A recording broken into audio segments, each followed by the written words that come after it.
नमस्कार, टॉप 9 में आप सभी का स्वागत है। आपके साथ मैं हूं प्रतिभा मिश्रा।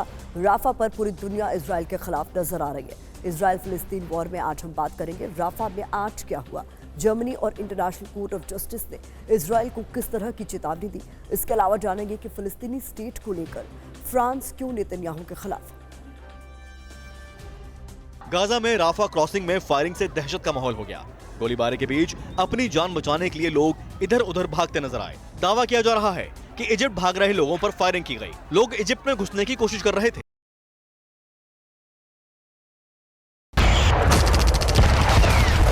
राफा पर इजराइल के हमले पर इंटरनेशनल कोर्ट ऑफ जस्टिस ने नाराजगी जताई है। कोर्ट ने इजराइल से कहा है कि वो अंतर्राष्ट्रीय नियमों के अनुसार काम करे। वहीं बाइडेन ने उम्मीद जताई है कि इजराइल राफा पर बड़ा जमीनी हमला नहीं करेगा।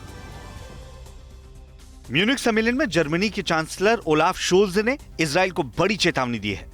उन्होंने कहा कि जर्मनी इजराइल से युद्ध के नियमों और मानवाधिकारों के सम्मान की उम्मीद करता है। अंतर्राष्ट्रीय नियमों का पालन सभी को करना पड़ेगा। फ्रांस के राष्ट्रपति मैक्रोन ने कहा है कि वो फिलिस्तीनी स्टेट का समर्थन करते हैं। उन्होंने कहा कि फ्रांस 2 स्टेट के प्रस्ताव को जरूरत पड़ने पर समर्थन कर सकता है। इजराइल के पीएम नेतन्याहू इससे पहले फिलिस्तीन को पूरी स्वतंत्रता देने का विरोध कर चुके हैं। खान यूनिस के नासिर अस्पताल में इजराइल की सेना का लगभग कब्जा हो गया है। डॉक्टरों और मरीजों को भारी परेशानी हो रही है। वहीं इजरायली सेना का दावा है कि अस्पताल के भीतर बंधकों के इलाज के सबूत और हथियार बरामद हुए हैं। खान यूनिस के नासिर अस्पताल में इजराइल की सेना ने 100 लोगों को गिरफ्तार किया है। इजराइल का कहना है कि गिरफ्तार किए गए लोगों पर शक है कि अस्पताल से हमास का समर्थन कर रहे हैं। पूछताछ के लिए इनको पकड़ा गया है।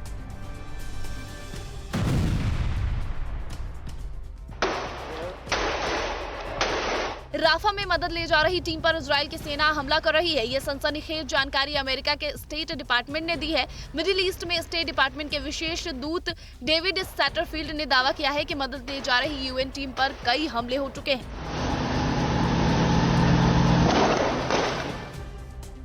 सेंट्रल गाजा में इजराइल का बड़ा एयर अटैक। अल सालेहिन मस्जिद को इजरायली सेना ने निशाना बनाया। आईडीएफ के इस हमले में रिहायशी इमारतों को भारी नुकसान हुआ है। ये हमला हमास कमांडर्स के घर पर किया गया। हमास प्रमुख इस्माइल हानिया ने कहा है कि इजराइल की सेना की गाजा से वापसी और युद्ध विराम से कम पर कोई समझौता नहीं हो सकता। इसके अलावा उन्होंने बंधकों की रिहाई के बदले इजराइल की जेल में बंद सभी फिलिस्तीनियों को छोड़ने की मांग की है।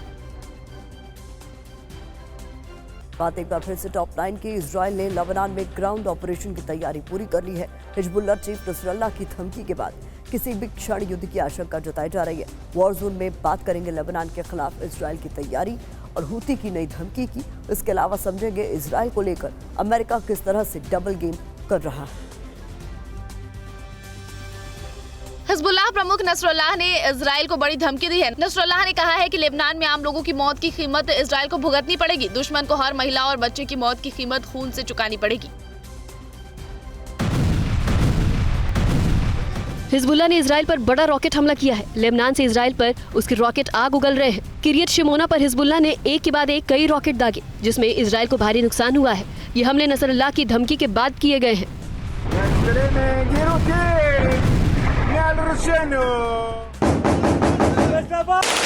लेबनान पर जल्द ही जमीनी हमला कर सकता है इजराइल। गोलानी ब्रिगेड ने ग्राउंड ऑपरेशन का अभ्यास शुरू कर दिया है। लेबनान की सीमा के पास तैनाती बढ़ा दी गई है। जमीनी हमले का पूरा प्लान तैयार करने की खबर है। हूती विद्रोहियों ने दावा किया है कि उसके मिसाइल हमले से ब्रिटिश जहाज को भारी नुकसान हुआ है। मिसाइल ने जहाज को सीधे टारगेट किया है। विद्रोहियों ने चेतावनी दी है कि लाल सागर में उनके हमले जारी रहेंगे। यमन के होदैदा प्रांत में ब्रिटेन अमेरिका ने हूती ठिकानों पर 3 बड़े हमले किए हैं। मीडिया रिपोर्ट के मुताबिक ताइफ इलाके में हूती के बेस को भारी नुकसान हुआ है। हमले में कई लोगों के मारे जाने की भी खबर है।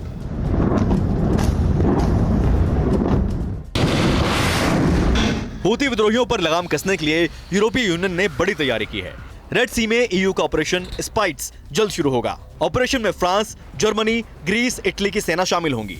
यह ऑपरेशन समुद्र में कमर्शियल शिप को हूती के हमलों से सुरक्षा देगा। ईरान में हुए गैस पाइपलाइन विस्फोट के पीछे इजराइल का हाथ है। न्यूयॉर्क टाइम्स के रिपोर्ट में पश्चिमी देशों के 2 अधिकारियों के हवाले से ये बात कही गई है। इससे पहले ईरान ने इसे आतंकी हमला बताया था।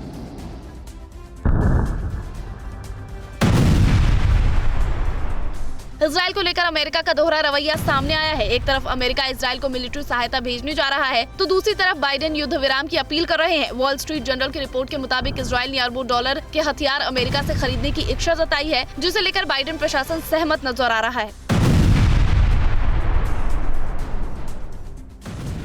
साउथ इजराइल के एश्केलॉन शहर पर रॉकेट से हमला किया गया। स्थानीय मीडिया के मुताबिक इस रॉकेट को मार गिराया गया है। शहर में रॉकेट हमले की चेतावनी के सायरन भी सुनाई दिए।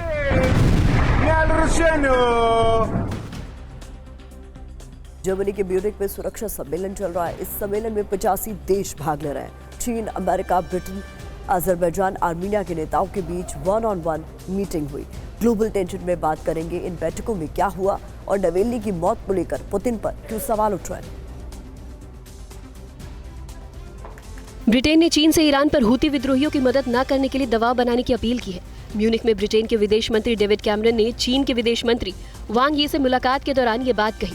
उन्होंने कहा कि चीन ईरान के जरिए हूती विद्रोहियों को लाल सागर में हमले करने से रोक सकता है। म्यूनिख सिक्योरिटी काउंसिल की बैठक के दौरान अमेरिका और चीन के विदेश मंत्रियों की बैठक हुई। बैठक में अमेरिकी विदेश मंत्री ब्लिंकन ने यूक्रेन के खिलाफ रूस को चीनी मदद का मुद्दा उठाया। वहीं चीन के विदेश मंत्री वांग यी ने अमेरिकी प्रतिबंधों को हटाने की मांग की। इसके अलावा ताइवान और व्यापार को लेकर भी दोनों नेताओं के बीच चर्चा हुई। म्यूनिख में युद्ध के मुहाने पर खड़े अजरबैजान और आर्मीनिया के प्रमुखों के बीच बैठक हुई। ये बैठक जर्मनी के सहयोग से हुई है। बैठक में दोनों देश के नेताओं के बीच रिश्ते सुधारने पर चर्चा हुई। हालांकि किसी तरह के समझौते की बात सामने नहीं आई है। जर्मनी के म्यूनिख में कड़ी सुरक्षा के बीच 3 दिन का सुरक्षा सम्मेलन जारी है। दुनिया भर के नेता इस बैठक में भाग ले रहे हैं। सम्मेलन में दुनिया की वर्तमान और भविष्य की सुरक्षा को लेकर चर्चा हो रही है। रूस, यूक्रेन, इजराइल, फिलिस्तीन, इंडो पैसिफिक तनाव को सुलझाने पर सबसे ज्यादा फोकस है। ईरान ने Arman anti ballistic missile system और Azarakhsh low altitude air defence system को लॉन्च किया है। अरमान 180 किलोमीटर की दूरी तक एक साथ 24 टारगेट की पहचान कर सकता है। अजराक्स एयर डिफेंस सिस्टम कम ऊंचाई से हमला करने वाले हथियारों को मार गिराने में सक्षम है। सीरिया में ईरानी मिलिशिया ने अपनी ट्रेनिंग कैंप की जगह बदल दी है। बताया जा रहा है कि अमेरिकी एयर स्ट्राइक के डर से कैंप को दूसरी जगह शिफ्ट कर दिया गया है। इस कैंप में इंजीनियरिंग ग्रुप को प्रशिक्षण दिया जा रहा था। सीरिया में असद सरकार के हथियार डिपो पर इजराइल ने बड़ा हमला किया है। यह हमला इजराइल के कब्जे वाले गोलान हाइट्स पर हमले का बदला लेने के लिए किया गया। सीरिया की तरफ से अभी तक हमले की पुष्टि नहीं की गई।